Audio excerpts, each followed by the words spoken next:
Hi everyone, welcome to this reading. I have my crystal ball off to the side, so I will be scrying throughout this message. If you're new to my channel, my readings are a little different, and if you're returning, welcome back. You know how we do if it doesn't resonate with you. If you're forcing the story to fit, arguing with it in any way, just leave it behind for the people who it's meant for. Channel members, you do have a collective message that will post later this evening, so check that out. And if you're interested in channel memberships, that link will always be in the description box below. Okay, let's go ahead and get ready. Let's see. Taking a step aside and allowing spirit to pass through me.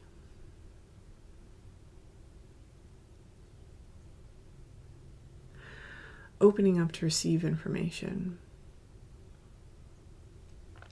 Okay, so right off the bat, one of the things I'm seeing in the crystal ball is this plant. It's kind of spiky. I think this is an aloe plant. So aloe brings me into the idea of moisture, of hydration. So and hydration and moisture also bring me into kind of like the psychology of emotional sharing, right? So I feel that whoever this message is for, there's going to be a message that kind of comes out that's talking about finding emotional nurturance some way, okay? Oh, and just as I did that, I felt the energy kind of come in. So this is going to be for confirmation for somebody. So if, you know, you're like, I'm a shriveled old hag and I like to be alone all the time, this isn't going to be your message. This one's going to be for people who you kind of have been feeling like, hey, like I need to make friends, or I need to go out and I need to start socializing more, okay? And this is kind of a confirmation for you that, yeah, this is probably a good time to do that. The thought may have even occurred to you once or twice, but I do feel there is some resistance inside this group. And so this is going to be kind of a confirmation for you that you're really going to want to look at that, because that thought's occurring to you for some reason. Okay, there is a reason why this thought is occurring to you. There seems to be some area of ourself here within the solar plexus that some people have really been working on. But part of the health of that solar plexus is connection. It's the ability to connect and still maintain your sovereignty, to have healthy boundaries, right? Anybody can have healthy boundaries if they're alone all the time. Like, that's no problem. But it's that intra-connection. I'm laughing because I know there's somebody out there that's like, oh yeah, I have great boundaries, but you're alone all the time. I know it. I can feel it. But there's something to be said about when you actually take those lessons that you've learned and then you reintegrate into society in some way, and then you get to apply those, right? You get to like work out those little ways that maybe you don't uphold those boundaries, and this is another way that your solar plexus can refine itself. So okay.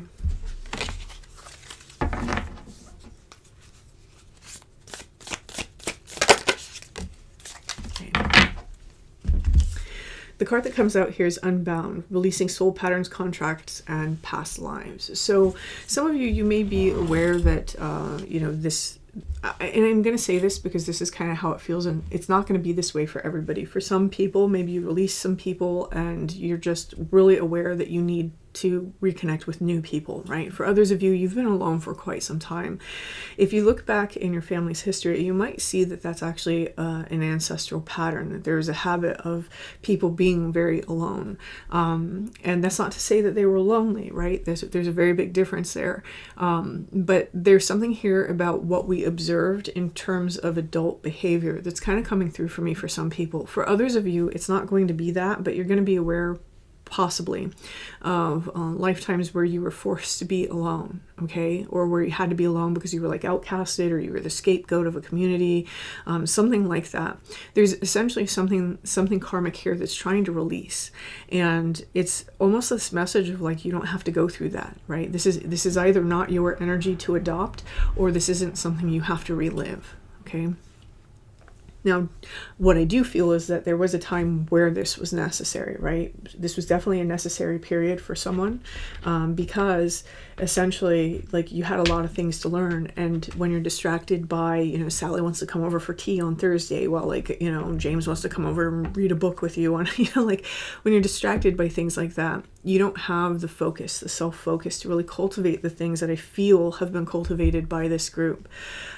Whoever this message is for, you know, you got to learn a lot of things about yourself being in this sort of hermit energy, and you've gotten to figure out a lot of things about what you think and what you believe about the world. There's a lot of healing that's gotten to take place. For some of you, dealing with massive loads of trauma, right? And being able to heal that material and getting to know yourself better in the process. So whoever this message is for, you're ready to kind of step out of that box now, okay? Nope, hearing this one.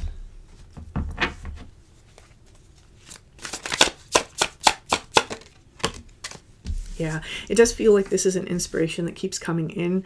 We may be ignoring it here. Maybe this started about 3 or 4 months ago for someone. There may have even been a recent situation that was difficult that's causing us to not necessarily want to step out in that way. But definitely don't let that recent situation have control over your decisions, right?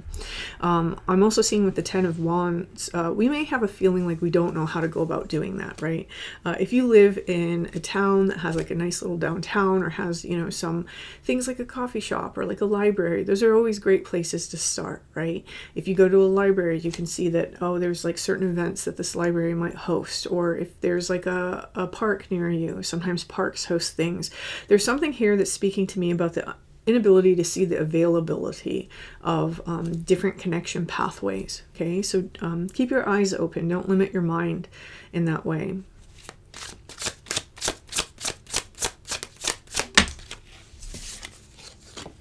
Okay, and then we have the World card. For some of you, because you do live in such a remote area, never forget about the internet.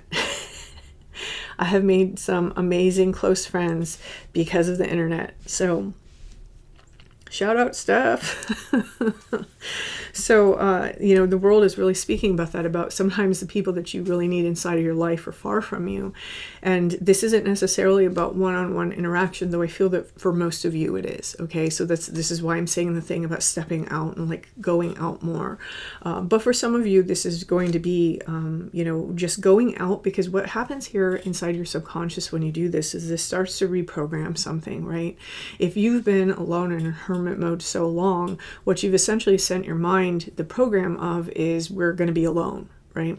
When you start deciding that you want to make connections, this doesn't just happen overnight. We have to start rewriting that program. One of the best ways to do that is, how do we show up in the world? If we show up in the world trying to like go out and meet people, that sends the program that, hey, we're ready to do this now, right? It's creating this new space, this new energy in our life to allow these connections to form. Some of these connections may not even happen in person. They may happen, for example, online somewhere.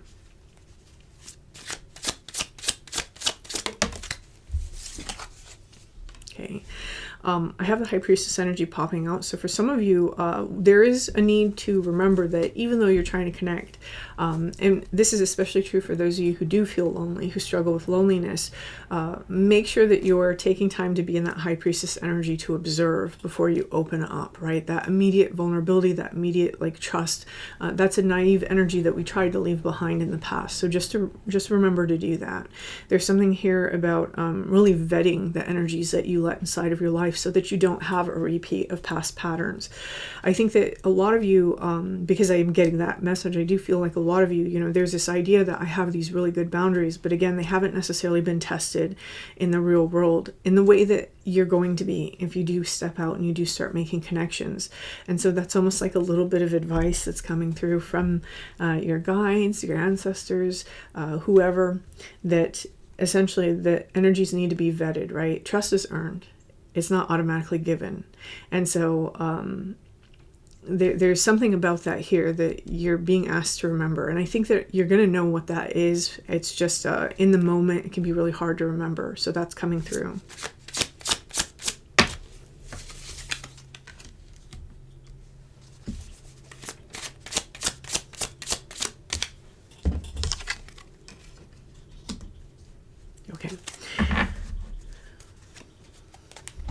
Okay, so one of the reasons why this seems to be very important as well is because not only is it a test of whether or not not a test, I guess it's a real world application where we get to strengthen up those boundaries. It's also a place where we get to understand if we tend to revisit the past in our mind in some way and sabotage connections, okay? This is almost feeling to me like the reason why there's this need to go out more and to establish these connections is because we're not done learning, right? We're not done learning about ourselves in relation to others. There's more to learn, and you have to actually have a relation to others in order to learn it. There is this sort of almost like a carrying of a little bit of a baggage that we may not necessarily see until we actually connect with others. I do think that this is a change in perspective that's going to happen after we really initiate that. Again, there's some sort of like past energy that we start to see surface again, and this really allows us to clear this out. This energy is being represented by the Seven of Swords, by the way. So this can be ways that we self-protect, ways that we try to keep ourselves safe, not in healthy ways, like for example vetting energies before we open up and we're just like, blah, here's all my trauma, here's all my like things about me, I want you to know them right off the bat. This is more ways that maybe we will fall back into isolation patterns, right, and avoid the people that we meet, or ways that maybe we may project the worst onto them because we're used to having people that did the worst. So whatever energy you do encounter, be in the High Priestess energy. She's extremely neutral. She allows people to show that themselves, right? She allows people to teach her who they are, rather than projecting this energy onto them, rather than projecting all this trust onto them. She's very neutral, right? So this is a little bit of advice for someone. I do feel that some of you, you didn't necessarily need the reminder or the confirmation because it's already something you plan on doing. But this is just kind of coming through saying, you know, you are ready, but you are moving into the next phase of understanding how you relate to others. I like this energy. I'm going to say that because I do feel that some of you are kind of excited for this.